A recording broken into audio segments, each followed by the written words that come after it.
Keputusan Menteri Pendayagunaan Aparatur Negara dan Reformasi Birokrasi Republik Indonesia Nomor 16 Tahun 2025 tentang Pegawai Pemerintah dengan Perjanjian Kerja Paruh Waktu. Keputusan Menteri Pendayagunaan Aparatur Negara dan Reformasi Birokrasi tentang Pegawai Pemerintah dengan Perjanjian Kerja Paruh Waktu. Pertama, pegawai pemerintah dengan perjanjian kerja P3K paruh waktu adalah pegawai aparatur sipil negara ASN yang diangkat berdasarkan perjanjian kerja dan diberikan upah sesuai dengan ketersediaan anggaran instansi pemerintah. 2. Pengadaan P3K paruh waktu dilaksanakan dalam rangka A. Menyelesaikan penataan pegawai non-ASN. B. Pemenuhan kebutuhan ASN di lingkungan instansi pemerintah. C. Memperjelas status pegawai non-ASN untuk mengisi jabatan ASN. D. Meningkatkan kualitas pelayanan publik untuk mendukung kelancaran pelaksanaan tugas dan pelayanan kepada masyarakat. 3. Pengadaan P3K paruh waktu dilaksanakan untuk mengisi kebutuhan pada jabatan sebagai berikut. A. Guru dan tenaga kependidikan. B. Tenaga kesehatan. C. Tenaga teknis. D. Pengelola umum operasional. E. Operator layanan operasional. F. Pengelola layanan operasional. G. Penata layanan operasional. 4. Pengadaan P3K paruh waktu dilaksanakan berdasarkan hasil seleksi ASN tahun anggaran 2024. 5. Pengadaan P3K paruh waktu dilaksanakan bagi pegawai non-ASN yang terdaftar dalam pangkalan database pegawai non-ASN Badan Kepegawaian Negara BKN dengan ketentuan sebagai berikut. A. Telah mengikuti seleksi CPNS tahun anggaran 2024 namun tidak lulus. B. Telah mengikuti seluruh tahapan seleksi P3K tahun anggaran 2024 namun tidak dapat mengisi lowongan kebutuhan. 6. Status kepegawaian P3K paruh waktu ditetapkan sebagai pegawai pada instansi pemerintah dan diberikan nomor induk P3K atau nomor identitas pegawai ASN. 7. Pengadaan P3K paruh waktu dilaksanakan dengan tahapan sebagai berikut. A. Pejabat Pembina Kepegawaian PPK mengusulkan rincian kebutuhan P3K paruh waktu kepada Menteri Pendayagunaan Aparatur Negara dan Reformasi Birokrasi berdasarkan ketentuan sebagaimana dimaksud dalam diktum kelima. B. Rincian kebutuhan P3K paruh waktu bagi pegawai non-ASN sebagaimana dimaksud dalam diktum kelima wajib diusulkan seluruhnya oleh PPK. C. Menteri Pendayagunaan Aparatur Negara dan Reformasi Birokrasi menetapkan rincian kebutuhan P3K paruh waktu pada setiap instansi pemerintah. D. Rincian kebutuhan P3K paruh waktu terdiri atas kebutuhan jumlah, jenis jabatan, kualifikasi pendidikan, dan unit penempatan. E. PPK mengusulkan nomor induk P3K atau nomor identitas pegawai ASN kepada Kepala BKN paling lama 7 hari kerja setelah mendapatkan penetapan rincian kebutuhan P3K paruh waktu dari Menteri Pendayagunaan Aparatur Negara dan Reformasi Birokrasi. F. Kepala BKN menetapkan nomor induk P3K atau nomor identitas pegawai ASN. G. Penertiban nomor induk P3K atau nomor identitas pegawai ASN sebagaimana dimaksud pada huruf F diterima oleh PPK paling lama 7 hari kerja sejak waktu penyampaian. H.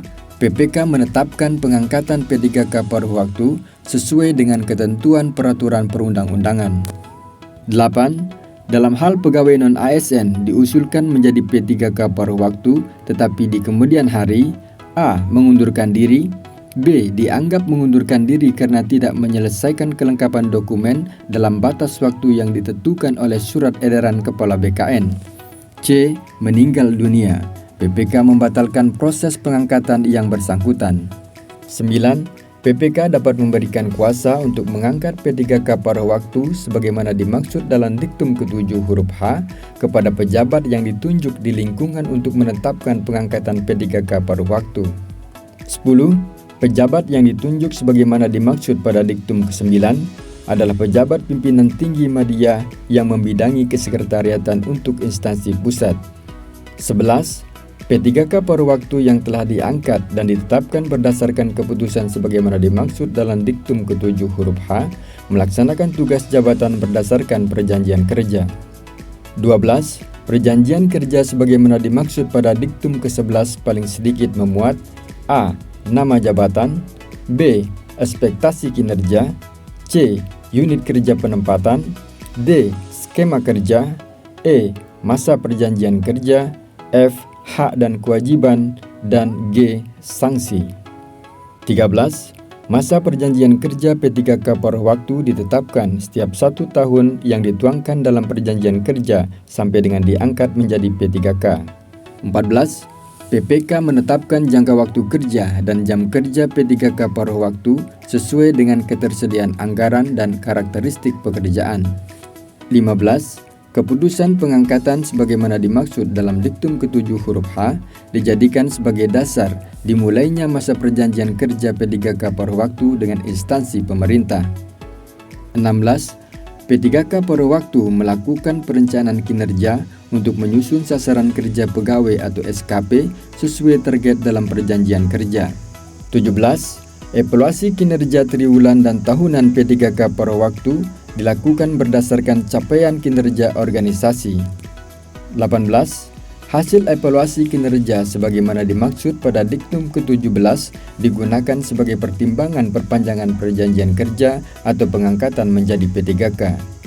19. P3K paruh waktu diberikan upah paling sedikit sesuai dengan besaran yang diterima saat menjadi pegawai non-ASN atau sesuai dengan upah minimum yang berlaku di suatu wilayah. 20. Sumber pendanaan untuk upah sebagaimana dimaksud pada diktum ke-19 dapat berasal dari selain belanja pegawai sesuai dengan ketentuan peraturan perundang-undangan. 21. P3K paruh waktu mendapatkan upah dan fasilitas lain sesuai ketentuan peraturan perundang-undangan. 22. P3K paruh waktu memiliki kewajiban sebagai berikut. A. Setia dan taat pada Pancasila, Undang-Undang Dasar Negara Republik Indonesia tahun 1945, Negara Kesatuan Republik Indonesia, pemerintah yang sah. B. Menaati ketentuan peraturan perundang-undangan. C. Melaksanakan nilai dasar ASN dan kode etik dan kode perilaku ASN. D. Menjaga netralitas. 23. Ketentuan terkait disiplin P3K paruh waktu sesuai dengan ketentuan disiplin yang berlaku pada ASN. 24. Ketentuan pemberhentian P3K paruh waktu sebagai berikut. A. Diangkat menjadi P3K dan CPNS. B. Mengundurkan diri. C.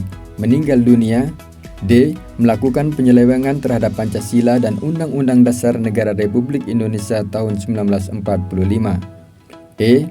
Mencapai batas usia pensiun jabatan dan atau berakhirnya masa perjanjian kerja. F. Terdampak perampingan organisasi atau kebijakan pemerintah. G. Tidak cakap jasmani atau rohani sehingga tidak dapat menjalankan tugas dan kewajiban. H. Tidak berkinerja. I. Melakukan pelanggaran disiplin tingkat berat. J. Dipidana dengan pidana penjara berdasarkan keputusan pengadilan yang telah memiliki kekuatan hukum tetap karena melakukan tindak pidana dengan pidana penjara paling singkat 2 tahun. K. Dipidana dengan pidana penjara atau kurungan berdasarkan putusan pengadilan yang telah memiliki kekuatan hukum tetap karena melakukan tindak pidana kejahatan jabatan atau tindak pidana kejahatan yang ada hubungannya dengan jabatan. I. Menjadi anggota atau pengurus partai politik. 25. Dalam hal P3K paruh waktu mengajukan pindah instansi, yang bersangkutan dinyatakan mengundurkan diri. 26. Dalam hal terjadi perubahan organisasi pemerintah, P3K paruh waktu yang kompetensinya masih dibutuhkan dan perjanjian kerja yang bersangkutan belum berakhir, maka akan dipindahkan di unit yang membutuhkan sesuai dengan kompetensinya. 27. Pengangkatan P3K paruh waktu hanya dilakukan untuk penataan pegawai non-ASN melalui pengadaan ASN tahun anggaran 2024. 28. PPK dapat mengusulkan pengangkatan P3K paruh waktu menjadi P3K berdasarkan pertimbangan ketersediaan anggaran dan hasil penilaian atau evaluasi kerja. 29. Pengangkatan sebagaimana dimaksud pada diktum ke-28 dilakukan dengan tahapan sebagai berikut. A. PPK mengusulkan rincian kebutuhan P3K kepada Menteri Pendayagunaan Aparatur Negara dan Reformasi Birokrasi. B. Menteri Pendayagunaan Aparatur Negara dan Reformasi Birokrasi menetapkan rincian kebutuhan P3K pada setiap instansi pemerintah. C. Rincian kebutuhan P3K terdiri atas kebutuhan jumlah, jenis jabatan, kualifikasi pendidikan, dan unit penempatan. D. PPK mengusulkan perubahan status P3K paruh waktu menjadi P3K kepada Kepala BKN paling lama 7 hari kerja setelah mendapatkan penetapan rincian kebutuhan P3K dari Menteri Pendayagunaan Aparatur Negara dan Reformasi Birokrasi. E. Kepala BKN menetapkan pertimbangan teknis perubahan status P3K paruh waktu menjadi P3K. F. PPK menetapkan pengangkatan P3K sesuai dengan ketentuan peraturan perundang-undangan. 30. Keputusan ini mulai berlaku sejak tanggal ditetapkan dan apabila di kemudian hari terdapat kekeliruan akan diubah sebagaimana mestinya. Ditetapkan di Jakarta pada tanggal 13 Januari 2025. Menteri Pendayagunaan Aparatur Negara Reformasi Birokrasi Republik Indonesia.